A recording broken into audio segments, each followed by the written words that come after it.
Bagaimana peluang Richard Eliezer kembali ke institusi Korps Bayangkara? Kita akan membahasnya bersama dengan penasihat hukum Richard Eliezer, Roni Talapesi. Selamat siang, Bung Roni. Selamat siang, Mbak Bung Woro. Roni, sebelum saya mau tanya bagaimana peluang Eliezer untuk masuk lagi ke kepolisian seperti itu, bagaimana kondisi Eliezer saat ini dan siapa saja keluarga yang sudah datang menjenguk? Iya, Mbak Woro, bahwa pasca putusan di Pengadilan Negeri Jakarta Selatan, saya bersama keluarga bertemu dengan Eliezer. Kami melakukan ibadah, kemudian berdoa, terus berbincang bagaimana ke depannya. Karena ini kan nanti ada tahapan bahwa saya dengar akan ada sidang etik ya. Ya. Kita berdoa agar persidangan etik ini berjalan lancar. Kalau dari Richard semuanya serahkan kepada Polri, saya dan keluarga juga sudah diskusi seperti apa ke depannya.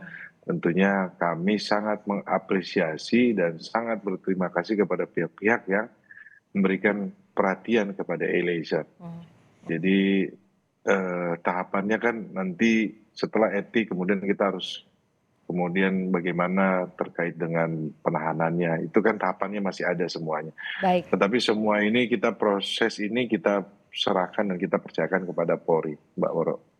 Kalau Eliezer menyerahkan semuanya nanti kepada Polri, tapi kalau ditanya keinginan dari Eliezer sendiri, seperti apa nih Bung? Masih ingin kemudian bisa bergabung kalau misalnya memang diputuskan seperti itu dalam sidang etik? Iya Mbak Woro, kan dalam kalau kita lihat duplik pribadinya Eliezer, pembelaan pribadi kan dia menceritakan bagaimana bangganya menjadi anggota Polri, proses menjadi anggota Polri. Dia kan proses panjang kan, nyoba berapa kali, kemudian menjadi anggota Polri menjadi suatu kebanggaan, kemudian dapat penugasan di Manokwari, kemudian dapat penugasan di Poso, itu merupakan kebanggaan, terutama untuk di Korps Brimob. Jadi itu merupakan isi hati dari Eliezer yang dia tuangkan di dalam pembelaan. Nah ini yang kita lihat bahwa ke depannya seperti apa keputusan dari Polri, tentunya kami menghargai Mbak Woro. Ya. Dan kita konsen terhadap bagaimana semuanya berjalan lancar dan kita sangat percayakan bahwa institusi Polri yang besar ini juga pun bisa menjaga semua proses ini berjalan lancar dan baik, terutama untuk keselamatan Richard Eliezer. Kita Dan tahu juga ada tuh tawaran dari LPSK jika memang nanti Eliezer tidak kembali ke tubuh Polri lagi, bisa ditawarkan untuk masuk ke dalam LPSK. Seperti apa tanggapannya, Bung? Iya Mbak Waro, saya sudah ngobrol sama keluarga, kami mengucapkan banyak terima kasih untuk perhatian dan atensi dari LPSK ya. Kita sudah mendengar bahwa LPSK sudah menyampaikan apabila Richard mau bergabung di LPSK, tetapi kita sekarang adalah fokusnya kepada tahapan etik dulu. Jadi kita satu-satu dulu step by step gitu Mbak Woro. Tetapi kalau yang ada beberapa pihak juga sudah sampaikan kepada saya pribadi bahwa mau menarik Richard untuk ini juga, untuk bergabung, tetapi kita juga kan dari keluarga sekarang fokus kita adalah satu-satu dulu biar selesai dulu etik, kemudian selesai menjalani proses hukum. Jadi ada beberapa tahapan proses yang harus kita lewati dulu. Kami berterima kasih pada LPSK. Saya atas nama keluarga dan Richard menyampaikan terima kasih atas perhatian dari LPSK. Tentunya ini kita akan tampung dan kita akan diskusi lebih lanjut dan pastinya kan kita akan kembalikan kepada Polri karena Richard ini kan masih menjadi anggota Polri kan. Tuh. Jadi biarkan proses hukum berjalan dulu. Tapi kalau bicara soal LPSK ini sempat disebut ada potensi ancaman begitu terhadap Eliezer. Masih ada usai divonis 1,5 tahun penjara. Benar ada ancaman seperti itu, Bung? Kalau saya dari pengacara saya lihat semuanya berjalan lancar ya, tidak ada hal-hal yang terlihat bahwa ada ancaman.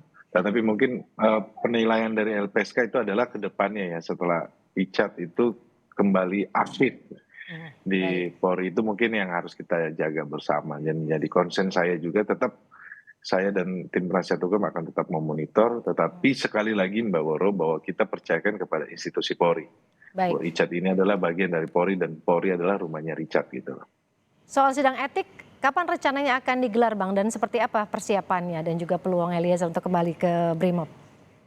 Saya belum tahu bagaimana nantinya sidangnya, kapan jadwalnya saya belum tahu, belum dapat informasi. Nanti kita tunggu dari institusi dari Polri ya. Saya belum dapat informasi itu, Mbak Woro. Tapi persiapan ada Kalau persiapan khusus yang kemudian disiapkan untuk sidang etik ini? tidak ada, Mbak, bahwa proses hukum kan sudah selesai. Kami kan konsennya pendampingan di persidangan. Kalau etik ini kan internal kan, jadi kami dari tim penasihat hukum tidak in charge juga. Tetapi semua ini kan sudah berjalan, fakta-fakta persidangan, kemudian sudah ada putusan pengadilan, itu mungkin nanti jadi bahan pembahasan. Tapi kita tidak kembalikan lah kepada Polri. Jadi saya Ini tidak ada tahu satu kapan pertanyaan waktunya. lagi, beberapa waktu yang lalu juga orang tua atau ibu dari Eliezer sempat bertemu di layar ya, Kompas TV bersama ibu dari Brigadir Yosua. Apa saja yang mungkin bisa dibagikan dalam cerita di balik perbincangan yang mungkin sudah ditampilkan bahwa ada pesan-pesan khusus dari keluarga Yosua terhadap Eliezer khususnya melalui ibu dari Eliezer? Ya, memang Mbak Woro dari awal kan Eliezer ini sudah menunjukkan sikap untuk dia mengakui kesalahannya dia. Dia menebus kesalahannya dengan dia berkata konsisten, jujur di muka persidangan. Kemudian di dalam semua proses ini kan bagaimana kita semua sudah tahu bahwa fakta persidangan Richard ini punya kejujuran, kemudian membantu sehingga hakim menilai dari buah kejujuran tersebut mendapatkan vonis yang 1,5 tahun. Ini kita harus hargai, hormati vonis pengadilan hakim Ya. bahwa semoga ini semua berjalannya baik. Dan kemarin mamanya Icat sampaikan kepada saya Ya. bahwa sudah bertemu dengan mamanya Joshua, bahwa semua berempati, saling memaafkan. Semoga ini menjadi hal yang baik dan semoga bisa menjadi silaturahmi ke depannya. Kemudian Richard juga pun berjanji bahwa dia akan menjadi polisi yang baik, Ya. kemudian menjadi polisi yang baik, kemudian apa yang disampaikan oleh Bu Joshua nanti akan dijalankan dengan sepenuh hati dan semuanya itu akan dijalankan dengan baik. Gitu. Baik, nanti kita nantikan bagaimana jalannya sidang etik untuk Richard Eliezer. Penasehat hukum Richard Eliezer, Bung Roni Talapesi, terima kasih sudah bergabung di Kompas siang hari ini. Terima kasih.